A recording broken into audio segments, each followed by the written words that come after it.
Hello, Larry. Hey, Good morning. morning. How are you? How are you? Sweet. Fine. Oh, this way. You? Very confusing. All right. Let's see if I can get this situated.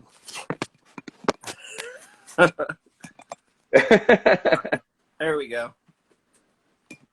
That's first. Thanks to be here to connect with me Yeah. to this conversation, and it's really a pleasure and a little bit an honor too, because you are one of these musicians who love music and you know a lot of the 80s, 90s music, a lot of bands like music and like public, like viewer and listener. Like, um, just like being a fan of the music. Yep. Yeah. Yep. Yeah. A really music lover. Yeah. Yeah. Yeah. Yeah. I think that,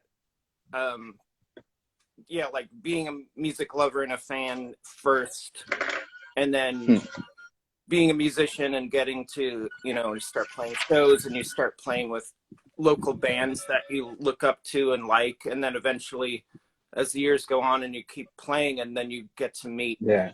somebody like Iggy Pop, which was amazing. It's one of my all-time heroes, and it's just surreal Yeah. to think, like it's such a cool thing to be part of, to be doing something you love and then meet, be around all these people you admire, that you're, like I'm always still a fan, Yeah. Yeah. Ready to UK and Europe tour Yeah. in yeah.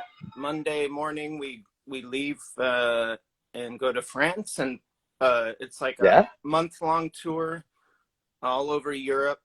We go to the UK, play like Levitation Festival in France and some other fests, and yeah, it's gonna be a good one, because we haven't been. It's been the last We have European France, tour was canceled. Netherlands, Sweden, Denmark, Yeah.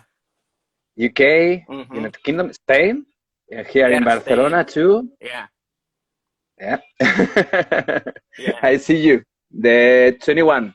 All right. In Barcelona. Yes, I love it there. We've been there before, and I just love it. It's so cool. It's a medium club and with good sound. So it's perfect for a band like Death Valley Girls. Cool. That's awesome.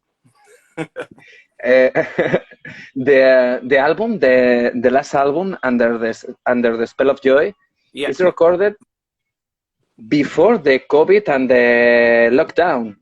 Yeah, it was recorded weeks before. Yeah, weeks before. We were in the studio, and it was like the last week of recording, and we started hearing, that the pandemic was getting worse, and the first thing we heard, South by Southwest Festival was canceled. Then we heard Coachella was canceled, and it just kept kind of snowballing, and we had a European tour just like this one. This is the tour that we were supposed to go on 2 years ago. And that last week in the studio, like, we finished recording, and then from like when we left the studio, it was basically lockdown. So we kind of finished the record, right at the right time. And the tour got canceled, and of course we couldn't promote the record by touring, but we were glad to have the record come out. Even though it was during the pandemic, we had something to kind of, focus on during all. Yeah. It's a hard decision to release the album without touring. Yeah. We kind of were like, what are we going to do? Should we postpone it? And then, kind of, but we just wanted to get the record out there, and we thought, well, a lot of our friends and other bands are having the same situation, and just kind of like making the best of it. And we had we talked to some video directors who did, remote, like make a video with animation and stuff like that. So we would be in the video and just trying. And Bonnie started a Patreon Death Valley Girls, where she could in a podcast, and we started just to kind of be creative with like, well, what can we do now that we can't tour? Well, we could still stay in touch with fans by doing you know, these other creative things. So it actually kind of made it bearable, because we had something to, you know, to focus on and not be too you know, devastated that we can't tour, and everyone, you know, is this like just the unknown of what's going to happen and how bad is it going to get. So yeah, so it was actually, you know, one of those things where now we just finished recording the new record and we're going to Europe. So it's kind of a repeat of 2 years ago, but things are actually happening. So two things. Get busy is important to creative people like the band. Is that and get busy. Get yes. Yeah, it's very hard to just be sitting and waiting or not doing anything. It just kind of kind of crushes your spirits, because you're like you're like, what am I doing? Like, there's no, you know, you could maybe pick up the guitar and write some songs or something, but then there's nothing. You're not playing live. You're not being around people. So it was a very it was rough, because it's like, that isolation could really, you know, I think it's a universal thing where that isolation really did a number on a lot of us. So kind of slowly breaking out of that it's been really a slow kind of, you know, like getting back into like, is it okay? Can we play? And now that we played some shows and it's kind of like reignited that fire again, because it was it was like, it was rough. You have the energy of 2 years. yeah 2 years in energy. The new album, some reviews talks about space gospel, magic energies. It's ambient songs, but still the soul of the band is there. Fast, two chords, and the importance of the riff, primitive bass rhythms. I think that we're like, over the years of kind of evolving in the sound of the band. When we first started, very primitive and garage type of rock, it's like, I think with the songwriting and Bonnie's like lyrics and the, like, it's kind of opened up where it's like there's still the primitive kind of soul to it, and like, you know, like the use of like, you could, you know, 2 chords for a song, if it's a good song, that's great, you know. So, and then building upon it with bringing in like weird, you know, synthesizers and space sounds and saxophone and all these elements from, you know, that are just like just add to the whole ambiance of the music. And we're just kind of experimenting more and kind of like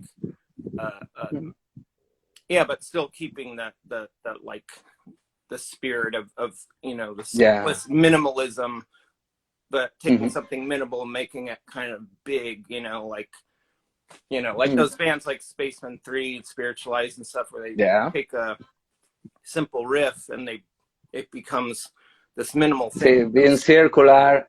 It's like the crowd rock bands and stuff, where it's just like hypnotic and you know, like that. And also making very, like, trying to write songs that are still like, you know, 2.5 minute, you know, just like a catchy punk rock song. We still want that in the mix too. So, but it's good to, we're kind of expanding on the sound. It's universal sound, or taking the Bunny talks in many interviews about the universal energies being connected with the universe, and that ambience, that ambient, that effect um, make this listener more easier. No, is the band inside a ritual or the band? Oh, sorry, lost you for a minute. it's like being the sound of the band in the first two records now is in a biggest space. Oh yeah. It's like something physical. It's not only the sounds. The band is in a biggest space. Yeah. Everything's kind of expanded, and Yeah. everything is and we've had, there's been different people playing in the band. Like me and Bonnie have had different people kind of come in, and we have, people who have played on the record who are friends of ours, like Greg Foreman plays keyboard, and Gabe Flores plays saxophone, and other people, kind of keeping like a community of friends involved in this creativity. And it is like becoming the music is bigger, I guess, and the new band members are really, we all really click and are all kind of on the same page, and all the spiritual and like the magic and outer space, all these things like that Bonnie writes about are all things that she is knowledgeable about, and she in her podcast interviews a lot of people who are in that realm. So that's all part of the, it's all part of the music and everything. It's kind of all tied in because it's stuff we're all like really interested in. Yeah, she talks about Carl Sagan, the superhuman, and those things. Yep. Yeah. And those themes on the new record, those themes are even further. We go further. The saxophone of Gabe Flores. For me, it's my opinion or my feelings, or it's like being in Mulholland Drive. In it's like a part of this film. Is being in that place, in that roads, and the saxophone in your songs, for me, seems like Mulholland Drive, and yes, it has that noir this film kind of Angelo Badalamenti. It has that sort of vibe where it's like very cinematic, and I love the use of that type of style of sax, and I love it. Really, I love it. Yeah, we have more of that on the new record, and Gabe is amazing, and his band Grave Flowers Bongo Band are really great, and he really added that extra element of there's just something very it's dark, but like still. But you wanted to go to there. It's dark, but wanna listen more. Yeah. There's just enough to just enough.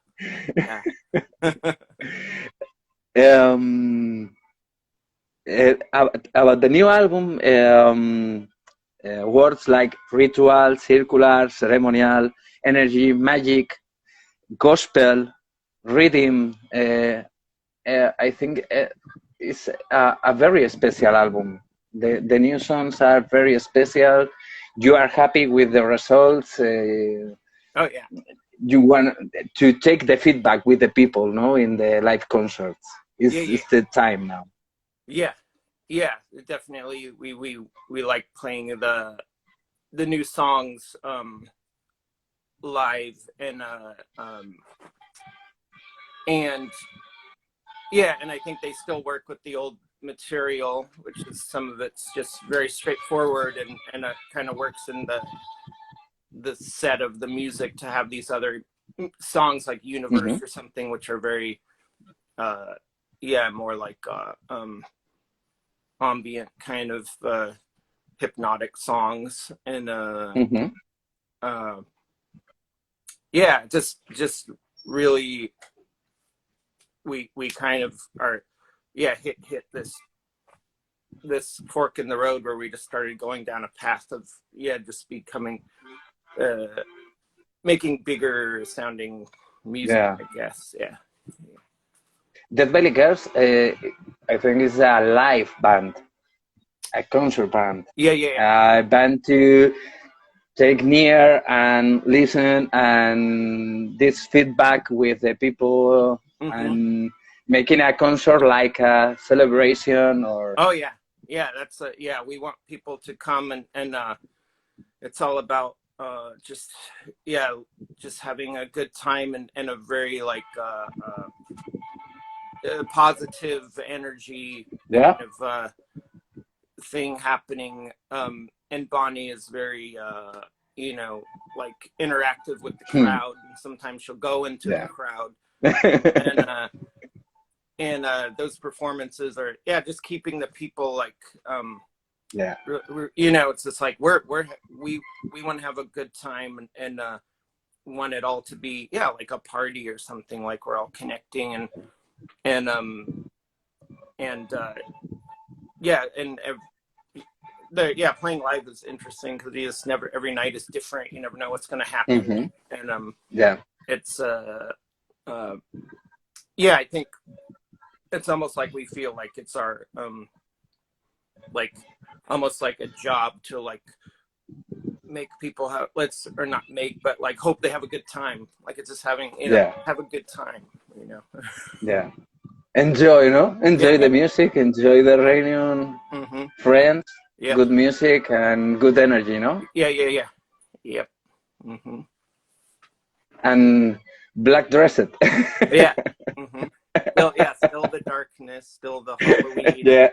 That's still part of it, because you can't have the dark without the light, so you need. Yeah, the light in the dark. Yeah.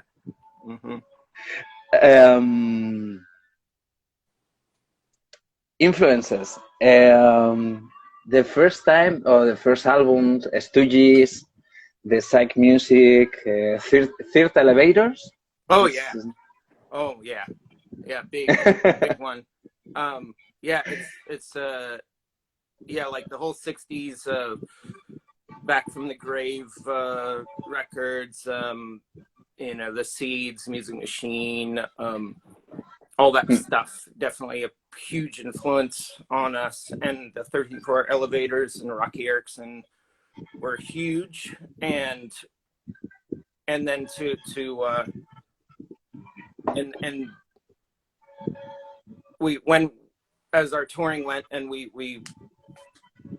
crossed paths with Rocky Erickson, and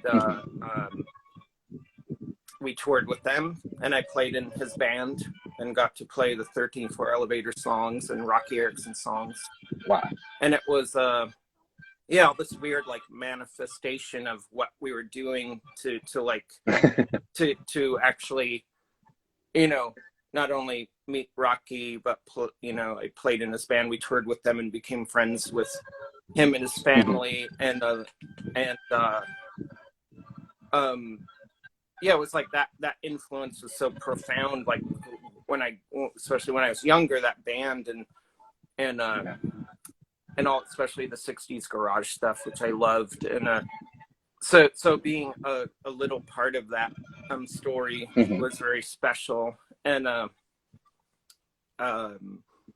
yeah, and that's still, I mean, that music still, like the Stooges, and of course Velvet Underground, and like that was like, I think the foundation of a lot of the music I like it, and the band likes, is kind of like from that. And if you listen to some of those records by the, like, say, the Seeds, they're very like, there's songs that are like you know, 2 chords that go for 10 minutes, Yeah. very hypnotic Yeah. keyboard.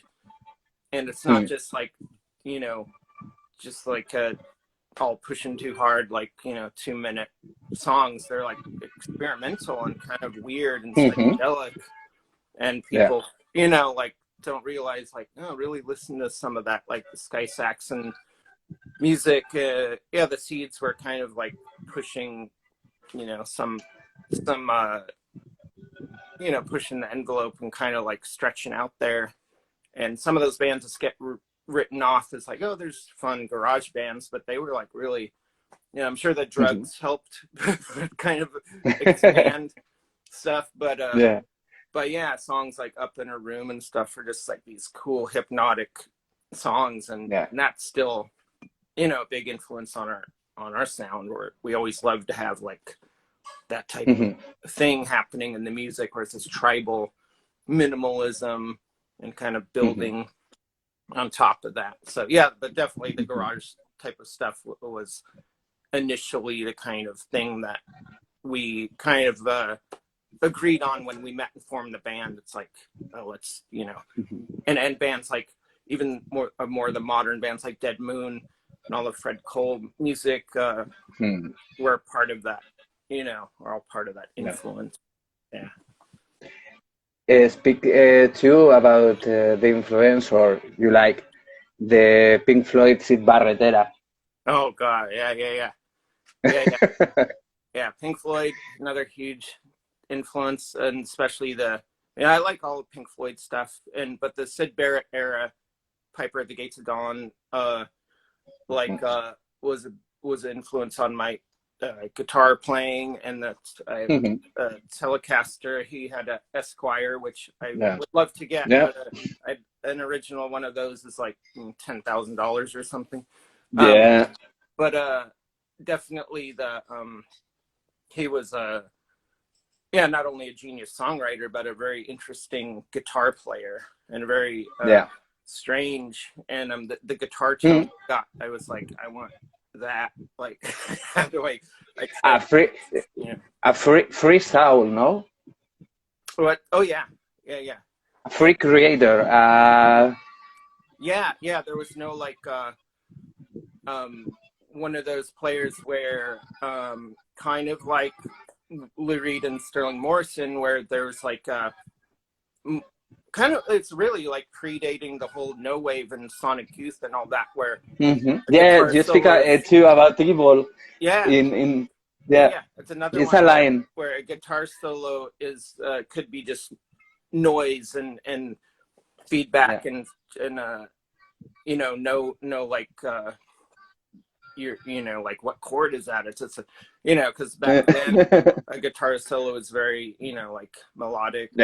So these bands coming up were being more experimental and you know, almost like free jazz or something, just going crazy. And so I thought that was like it is like a more of an emotional way of playing, where instead of here comes a guitar solo, it's going to be, you know, bending strings, and, you know, like instead of going there, you just like make noise, because that's all you just want to let it out. And that's another influence in my guitar playing, where sometimes I just want to just like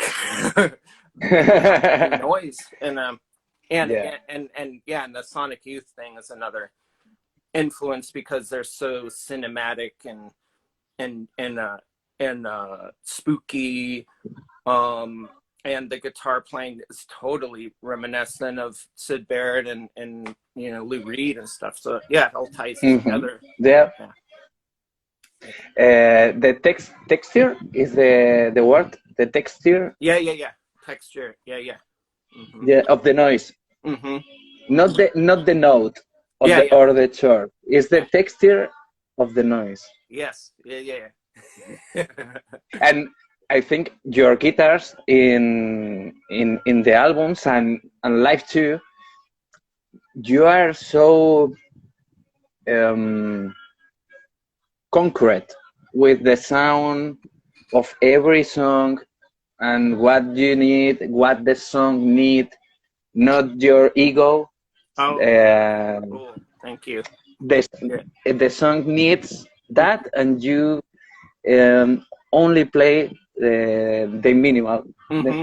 Yeah, I feel that's important. Like not to, because a lot of songs I'll be like, oh, I need a solo here, and then sometimes that gets too much where it's like, well, what serves the song? And sometimes Mm, if it's just going to be two chords and nothing yeah, else, and if the yeah, song is like, oh, that sounds so great, like it doesn't need any, it doesn't need any yeah. ornamentation or a guitar break or a bridge. If it's just like Mm-hmm. two chords and the melody and lyrics are Yep. strong enough, yeah, sometimes I just need to step back and be like, it doesn't need any more. It's just like Yeah. the song is good.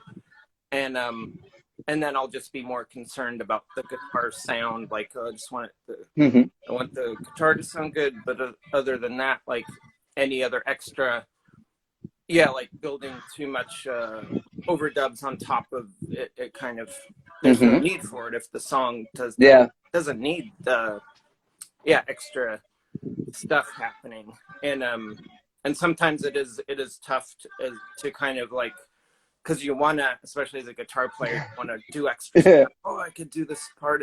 Yeah. Yeah, so I kind of have that self-control of like step back and like, no, that's fine. Yeah. The That's songs no need. yeah, You need, but the song no need. yeah. Yeah. Yeah. No, in the new album, in that Under the Spell of You, of Joy, the songs sounds very fresh, punk rock. The reading section is in the middle. Mm-hmm. The voice and the vocals of Bonnie here in the head, I pop, pop, pop, and the guitars are in the rest of the space, no? Mm-hmm. Oh yeah, yeah. It's just trying to because a lot of the songs where there's a lot happening, saxophone, guitar, keyboard, you want to have a mix of all the sounds, so nothing is really taking over one other thing, because you want to hear Gabe's saxophone and you want to hear the guitar riff and the bass part, and so it's kind of getting the proper mix of all those sounds, and then making sure Bonnie's vocal is like, you hear the vocal, you hear the melody, and that kind of is the the main thing that should come through all the noise and everything that's happening. Yeah. So yeah, it is like when we record especially with the new album and stuff, it is like a very like the recording of the album is one thing, and then the mixing of the album is another kind of involved thing, because we want to make sure everything is at the right in their right spot. And we record with this producer Mark Rains in Echo Park at a studio called Station House Studios here in LA, and he's like our guy. Like, we've gone to him since our very first cassette we recorded. We kind of hit it off with him, and he's almost like another part of the band, like our like George Martin or something, where he knows each of our personalities, and so he's very good, and he has patience when we're like kind of like like going over mixes, like trying to get everything, like he kind of like sees the big picture. So it's good to have another person like that in the mix, so we're not getting too off the script or something. Have that other set of ears to kind of be like, no, I think let's try this, and another view. So he's usually right. So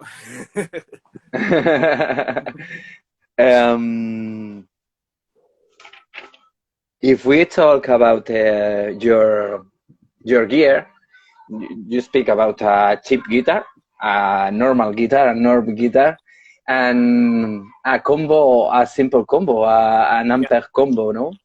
Yeah, a simple Ampeg a small, like 112-inch speaker, little combo, an Ampeg GVT 112, and I got it super cheap. It's just like a reissue of a 1972 Peg amp, and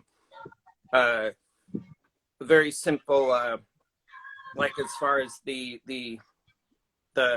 other things I use, like there's just a small group of pedals, like the fuzz and the echo, delay, wah-wah, maybe sometimes a little booster thing, but it's very much, you know, like 4 or 5 pedals, and try to keep within that realm. Just to kind of, I think too much, I get overwhelmed with too many choices. So I want to keep it kind of like, I want to make sure I have, you know, the fuzz dialed in, and especially the fuzz and the delay echo, because with the delay, I got a new delay echo pedal that's like a tape, it's like a Maestro delay. Well, and it's sort of like, it's like what Sid Barrett used to have, the tape delay. Echo rec or echoplex type, or echo rec. Echoplex. Yeah, like a space echo sort of machine. So the new pedal I have is just like that. So I'm very like excited because it sounds just like that. Really looking for it. But I like, even though I really do like guitar players like Kevin Shields and My Bloody Valentine, and a lot of the heavy shoegaze stuff, like Genius and I love that, but I know, like for me it's just there's too much, it's a lot of like very precise, like dealing with pedals and that side of it, and I get very, you know, like my patience, I can't, I need just a few things to focus on. Take a big idea and make it small. Your guitars have this view, this job, this this sound. It's like take ideas of other sounds of other bands. You speak about Kevin Shields. The sound of Kevin Shields is but in your songs, all that influence and all those influences are there. I have here two pedals. This is a Violet Ram's Head, a replica of a friend of here in Barcelona. It's a Violet Ram's Head, the Pompeii, Pink Floyd Pompeii's one. Cool. Yeah. Wow, that's awesome. It's a friend who checked the schematics. Yeah, schematics. Yeah. And found the components and make a. Wow. It's like make a.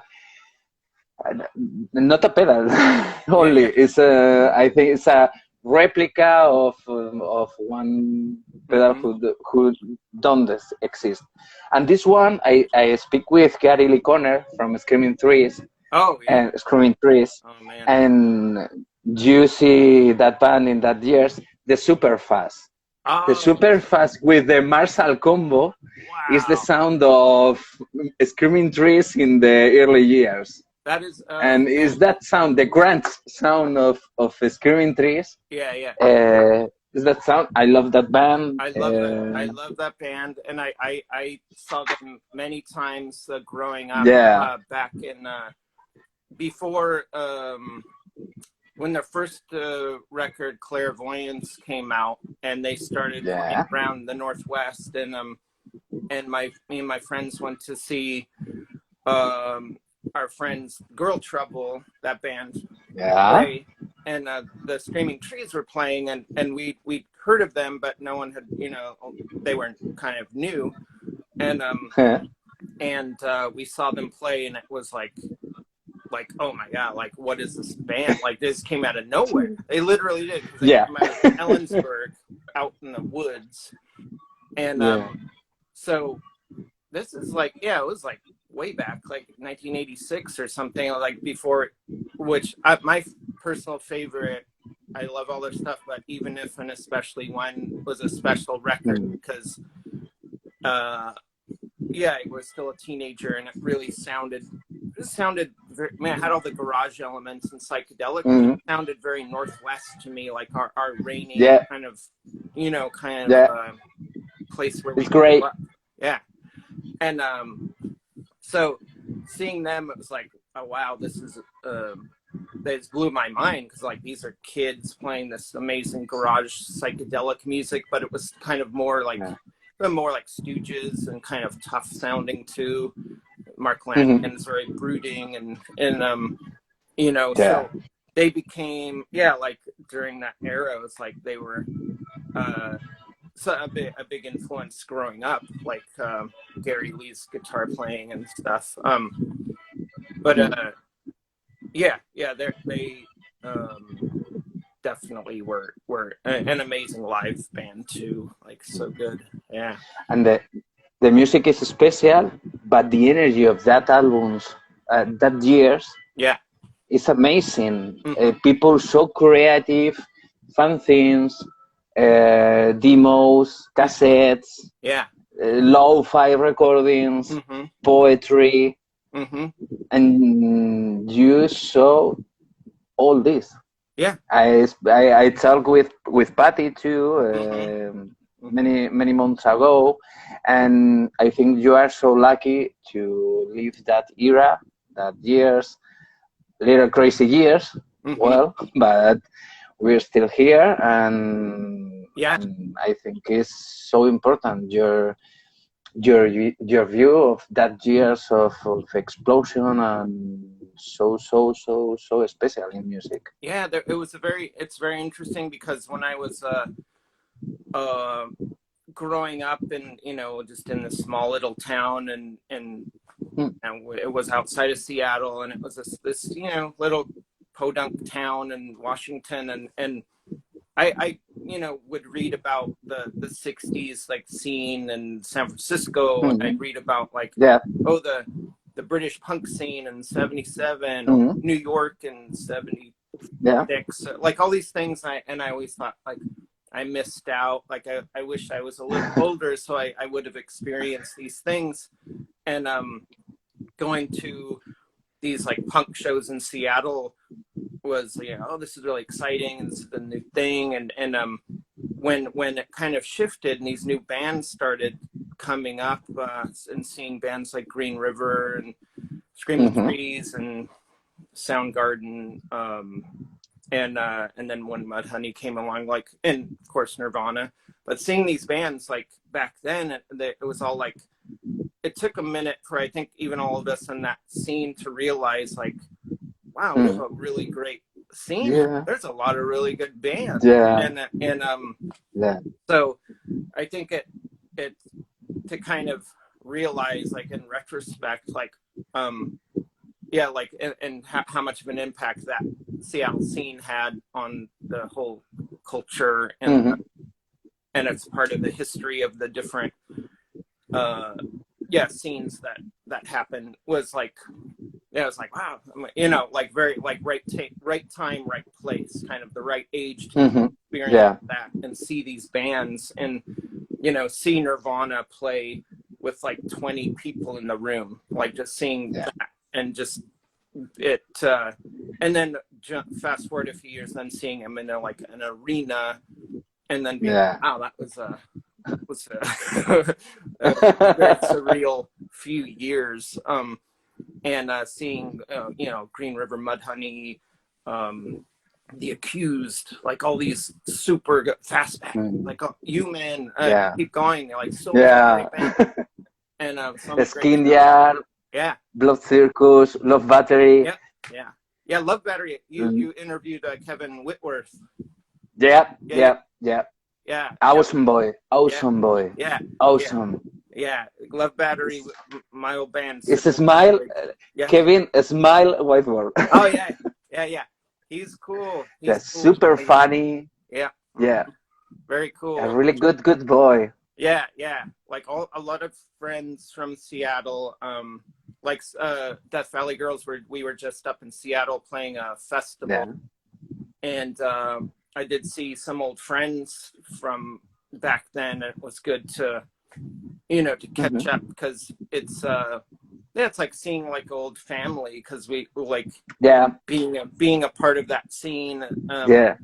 And then we all kind of moved on and did different things, but then to catch up and you know, we'll share memories of that time. And it is strange, because it is like another lifetime of like, oh, that was so, you know, it was long ago, but it was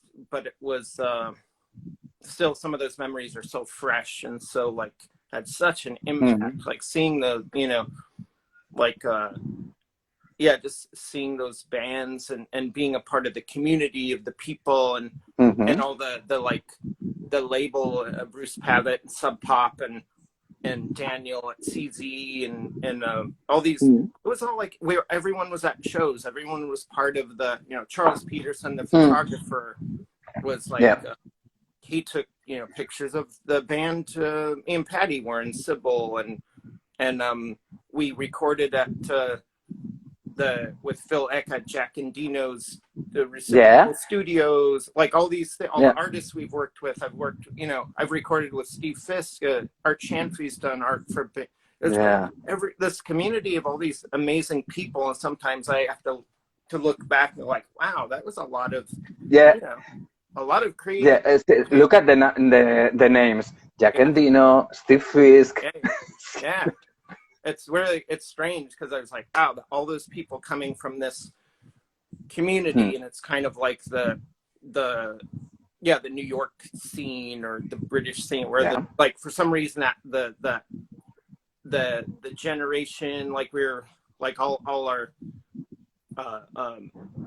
whatever our backgrounds and growing up, all kind of like I don't know. It's a weird like phenomenon where it's like for some reason. And Seattle is in the middle of nowhere.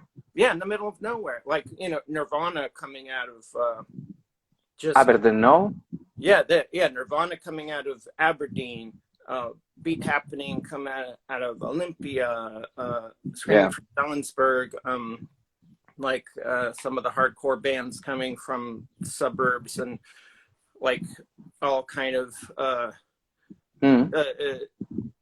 like being influenced, like growing up listening to bands like Kiss and Cheap Trick and Black Sabbath, and then discovering punk rock and then hardcore happening, and then and Northwest hardcore was good, but it wasn't like Los Angeles or somewhere where there's like this huge scene. It was very small, and I think a lot of the kids in that scene were sort of like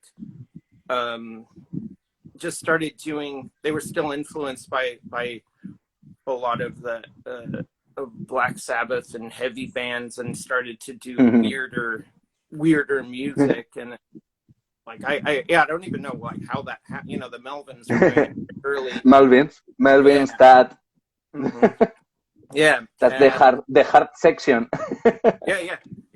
And they were out of nowhere, just like, where did these guys come from? And they're just like these hardcore kids who loved Kiss and Black Sabbath, and they created their own sound. And everyone, all us Northwest kids, like just loved it, because we're just, you know, a lot of when you're growing up in the suburbs, you're just you know, drinking and smoking pot and listening to Van Halen and the Scorpions and stuff, and then you get into punk rock, and which is very exciting, and the energy's there, but you still like the hard rock, and it was just a weird mix of all those things. And luckily there wasn't there was no cell phones, no internet, so there wasn't people were allowed to kind of create their own vision without any other outside influence. Like I don't think, you know, like Kurt Cobain, the type of music they wrote was just his own interpretation of, you know, like some of the bands he loved, like Raincoats, Young Marble Giants, Wipers. Like when I listen to, like it's his own thing, and Soundgarden loved. Soundgarden, I think, early on, especially, were weird, like post-punk. Yeah. PIL. Like MC5 and Zeppelin with Sabbath. Like Bauhaus meets Led Zeppelin or something. Yeah. And how those people just created the sound. Maybe the people have nothing to win, nothing to lose. Yeah. And only enjoy. Mm-hmm. In the early days, Mm-hmm. Yeah, there was no being connected with other people, with other friends who make music. One friend make music. I want to make music. Yeah. I go to the concerts of my friend. My friend comes to my concerts. Mm-hmm. I like that song of my friend. My friend loves my song, mm-hmm. and yeah, and it was just that type of thing where it was like there was no idea of any of these bands. There was no like we're gonna get a record deal, we're gonna make music videos, we're gonna tour. None of that was in the thought process. It was all about being it was very artistic and pure, and like I want to make this music, and whoever likes it, whatever, it's like they just needed to make this music, and for whatever reason, the kind of like the group of, and I think when all those bands started to play together, then they started kind of influencing each other, feeding off. I'm sure when Nirvana played with Screaming Trees, or Screaming Trees played with the Soundgarden, or whoever, like they're kind of fed off that energy of like, oh, these guys are doing this thing. Let's kind of add that element, till it kind of became that's a scene with sort of the sound, even though there was many bands that were very different. I mean, if as far as the Northwest, if you look at a band from Beat Happening, and then you the Melvins, like two spectrum, very wide spectrum. But I think they Fastbacks. Fastbacks are like one of the great, like the first pop. Pop, and never from the beginning, like they were very early on, like starting like 79 with Duff McKagan playing drums. And they were so like, if you listen to the early stuff and the last things they did, like they never wavered from their vision of this very poppy punk rock sound. It's so good, but so different than, say, Nirvana, a different thing, but equally as good. Or the U-Men, who are just weird, like a weird mix of like the Sonics and Captain Beefheart, and just like a weird art music, where a very unique, and another just a group that was kind of felt like our little secret in the scene, like they weren't well known. It was like they're just like, we all loved those guys and the music, and it was very like like a very unique band for the scene, because no one sounded like, after that, there's no one other band. It's very hard to find bands that sound like that. There's other bands like maybe the Birthday Party who influenced them, or Cramps or something, but they had a very unique sound, and there was also that element in the scene of bands who were just like weird. So that weirdness was in the mix, Maybe it was the last big scene. Yeah, it seems that way. It seems like the last, like maybe like New York with the Strokes. Big free scene, or not commercial at the first times. I don't know how to explain, but it's like the beginning of that scene is pure. It's really pure.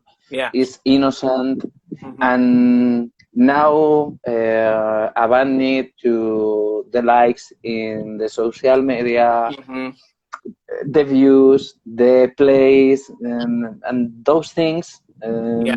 In these days, they not exist. They don't exist. Mm-hmm. Is there are radios or local radios, university radios, non-professional or amateur radios, fanzines, and this culture of amateur things. Mm-hmm. But now everything is more professional. Yes. Yeah. Yeah. The The elements of intention, yeah. the intention. Yeah. Yeah. It's kind of lacked the, like, it used to be the DIY, do it yourself attitude, of gonna put out a cassette and make the artwork and Mm-hmm. play a show at the, you know, the local high school or whatever it is. Like, that element of just doing it, and not, no one knew you were doing, you know, you're not getting Yeah. feedback from anyone, you're not getting likes or thumbs up, Yeah. you know, you're just doing it Yeah. because you love to do it. And now that it's shifted to the strange thing of, like, social media, where sometimes you never hear the band's music, you just see pictures and, like, oh, like, Yeah. get many likes. Yeah. And It's a joke. A band who make a good picture session. yeah. Yeah. They have not a good song. They have a good picture session. Yeah, definitely. Yeah, there's many good picture recordings of pictures. Yeah. And it is like a very visual thing. And Yeah. and it's also kind of like lost the, like putting out an album where here's a whole album Mm-hmm. of songs, it's all together. Yeah. And now it's very much like putting a song on Spotify, or it's like, Mm-hmm. and you hear one song and sometimes you may not like it and just like, oh, forget it or whatever. But then bands, there's so much more to a band than one song. You might have to sometimes, used to be when you bought a record, you saved up your allowance or whatever money from your job to have a few dollars to buy a record, and then you really listened to it and took it in, and really kind of took time to kind of you know, like really sit with it. And now everything is so fast, where you hear one song and you might hear a few, not even the whole song, and you'll just turn it off and you're like, oh, I don't like that. And then you might have 20 seconds. 20 seconds. Yeah, that's all they'll give you. And I think everything's moved so fast to where you're just scrolling through the thing, and I'm sure there's many bands that right now that I would love that I'm just not hearing, because there's so much noise and so much stuff going on that I'm sure there's a lot of creative bands that maybe aren't big social media, you know, they're not on there. We're just creating and you know, like hopefully they'll eventually get heard, but it is like there's a lot of bands with a bigger voice or a bigger social media presence kind of take over. And so I still think there's good music and new bands being made, but it's just like the social media thing makes it very challenging, and it's very hard for little grassroots scenes to happen, because everything is, you know, you'll find a new band on social media, you don't even know where they're from, and you'll find out they're from like New York or something. It's like, oh, okay, cool, but I can't, you know, someday hopefully I can see them live. But it used to be you just knew locally what was happening, and then you got a fanzine, and then you got to see what's going on in the rest of the world. But it was so slow, and like now everything is so fast. And a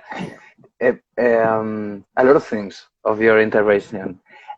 First, Dead Valley Girls, for me, my feelings, are a band who need to create a space to enjoy the music. It's an intentional thing for me. Take time, sit, listen my music, go to live, go to see in concert my music, enjoy with me, and make great this. I think in Death Valley Girls, these things is clear. And with the social media, the image is important. But when 2 years ago, I make my first my first live with Gary Lee Conner. Oh yeah, yeah. And I have the hypothesis, the thinking of the musicians need time to explain about your albums, creation act, your feelings, your influences, your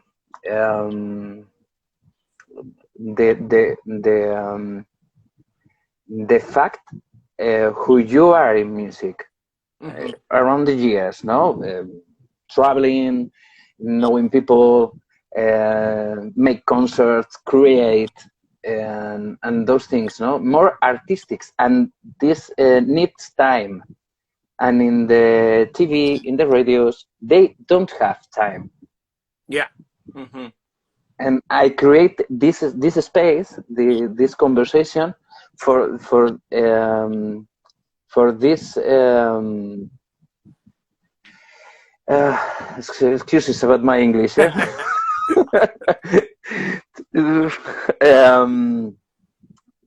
To make time to you and to the musicians to explain your feelings. Yeah.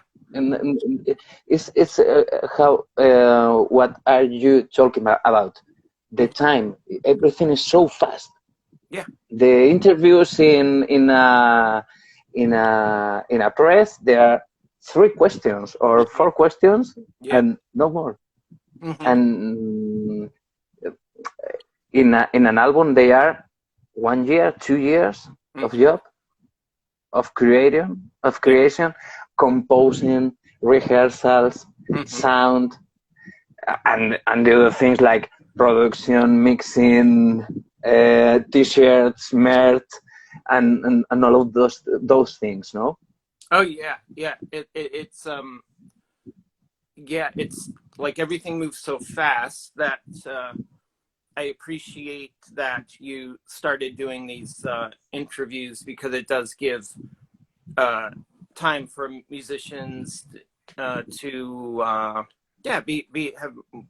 talk more in depth about the new music, or see what you're saying about magazine interviews and stuff is like the last 2 or 3 questions, always the same questions, and yeah, that's always the same. And then if you tell them the answer, and they usually misquote you too. It'll be like, oh, I didn't say that, like, or that's not what I meant, or something. So it's cool to do to do these interviews where it's like you give some time to talk to artists and to go a little bit more in depth behind the scenes of what's going on, and talk and listen and learn. I think it's the more important.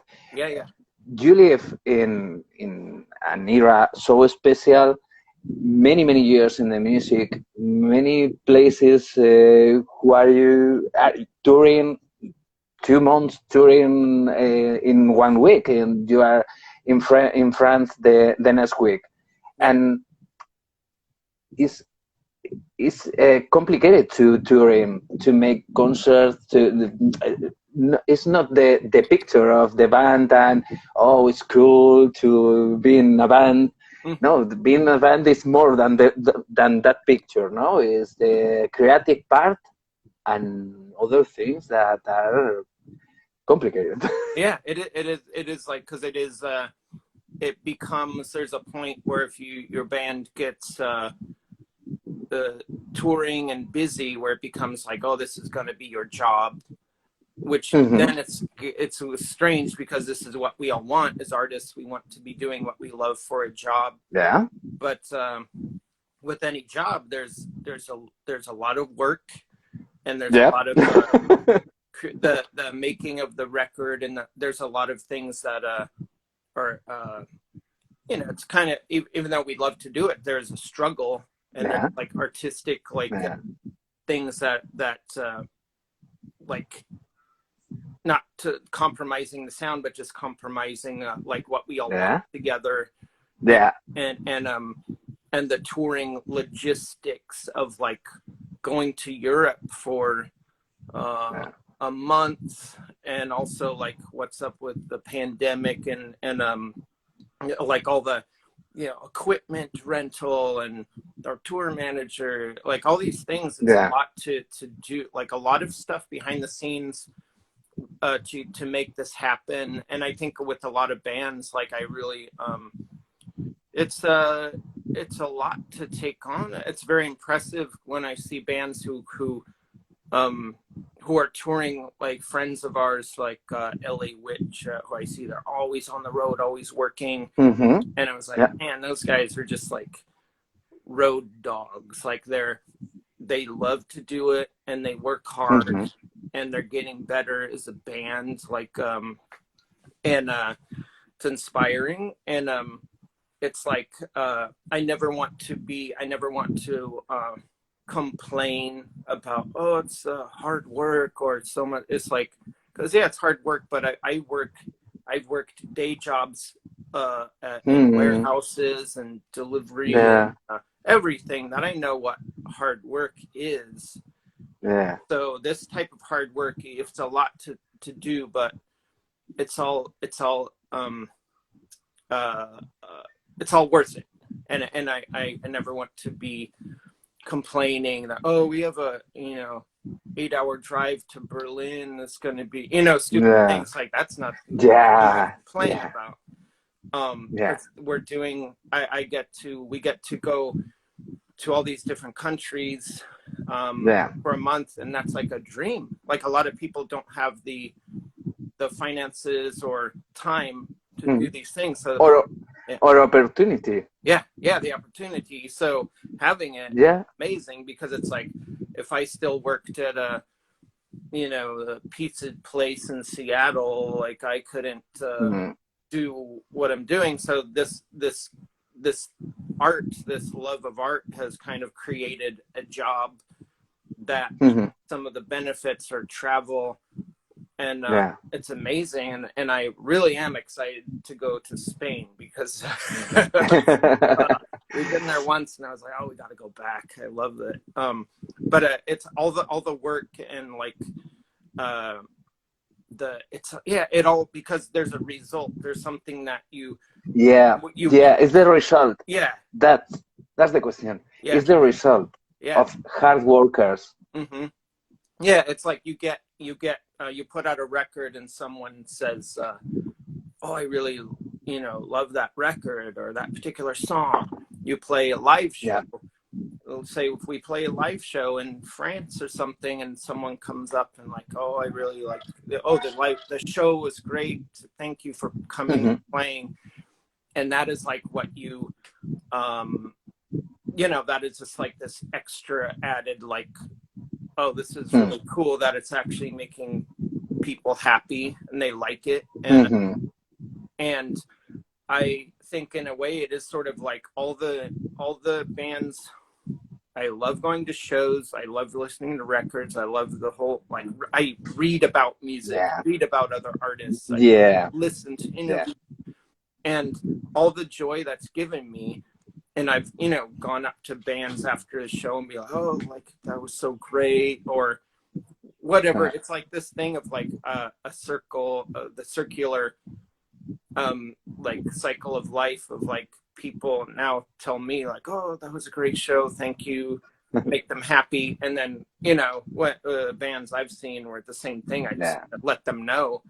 Because sometimes as a musician, as an artist, you do something, put out a record or play a show, and if you don't get any feedback, I mean, you do it because you love it, but it is good to have that somebody telling you that they liked it. It is because it just shows that if you're making someone happy, which all the bands that I love, listening to them bring me a lot of joy, and I want to let them know, because so they know that they're doing, you know, they're they're helping people by creating. It's a really it's a really good album. Yeah. Your last album is a really good album. Thank you. I think so. I listen a lot of music, and I say to a friend, it's nothing new, because nothing is new. That is nothing. Nothing is new. Yeah. But it's so great. You have so many energy, and we are expecting to see you in Barcelona this June, in a week, and I think it was a very special night. Yeah. For us, sure. Yeah. Cool. Because the band is so great.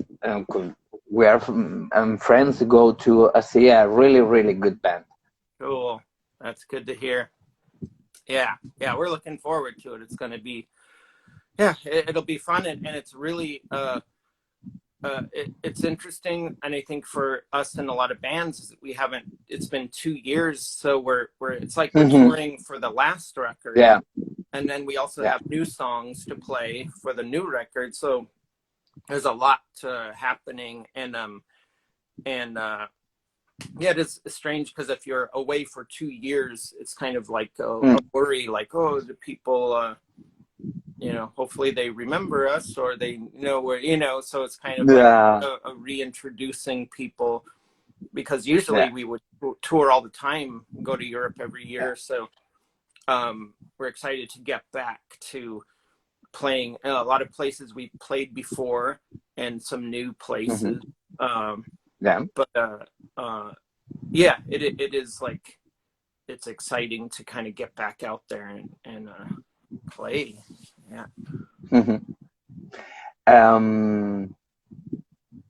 Think it's a good moment to, and a really pleasure talk with you.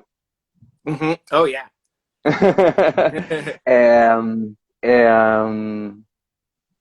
I think now is a good moment to end. I have more questions, but maybe another time we can talk. Yeah. So you are a collector of many things, flyers and many things.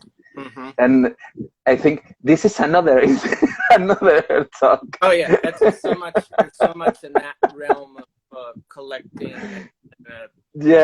music and movies. So much that we could continue. I could talk with you for another couple hours. And hours.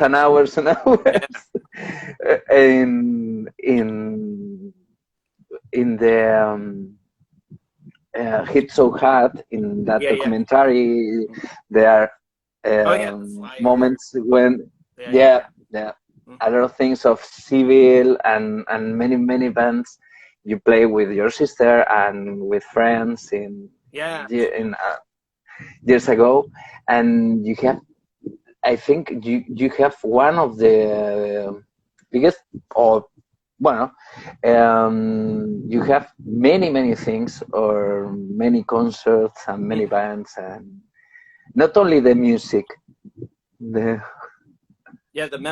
flyers and that little things. Yeah, like all the little the flyers and ticket stubs and things, like a lot of these things that I collect. There's a story behind, you know. It's like, oh, this show, this happened. You know, and it's a way of kind of keeping those memories, because there's a lot of shows I never got a flyer. I forget, like, did I go to that? Like, vague memories. So I used to have, like, well, I know I went to the show. So concert in the same night? Yeah. Sure. Yeah, how did that? Yeah. So it's a good, that's why I like on Instagram how people post photos, flyers, and the story, because there's stories behind these things, and I don't think that should be lost. I think it should be there's an Instagram account, Seen in Between, which this guy Sam Nee from England he does, and he collects, people send their own personal photos of bands from the 80s and 90s that no one's seen, because they're not published photos. There's their personal photos, and they all have stories behind them, and it's very cool, because and you meet people through. That's the positive thing about social media is talking. This is another one. Yeah. So there's and you make it so good, that thing, that take that flyer and the people speaks and that night I see the band, it was awesome. I don't remember anything. Yeah. That's so good. It's so good. So good. Yeah. So good. So thanks for you. this too. Yeah. This has been great. This has been so good. Yeah. A really pleasure to have today here. Really, all the best in the next concerts. See you in June here in Barcelona. See you very soon in Barcelona. So looking forward to playing in 3 weeks. I know, so soon. Yeah. Yes. and regard to all the band. Oh yeah. Yep. And enjoy. Thank you. That's the better thing. Enjoy. Have a enjoy life, and don't let all the there's a lot of bad news and things going on in the world, and it's hard to keep positive. And I think that music and art and film, if it brings you joy and kind of like makes you just feel alive, and it's so needed, especially now. There's a lot of in the world, so it's good to have things to kind of bring us together, and being connected. I think is the thing. Being connected. The empathy, feel the same like the other people, and this is safe. It's cool, and it's good, and it's so cool that we're able to talk. We're so far, like, it's nighttime where you're at, and it's morning where I'm at. That's not quite nighttime. Not night. Oh, okay. What time is that? 9, but because we are in the Greenwich, so wow. Okay. It's the Greenwich line, so 9 is day. That's crazy. It's crazy. At 6 a.m. is day. Yeah. The sun is up. So a big hug for you, for the band, and really enjoy. Thank you. When so your much. feet are in the concert and you take the guitar and take on. Enjoy. Thanks so much. Thanks for having me. This is a lot of fun talking, and there's still so much more to talk about that we'll do next time. Yeah. Perfect. All right. Thank you. See you. Thank you. Yep. Bye. Bye.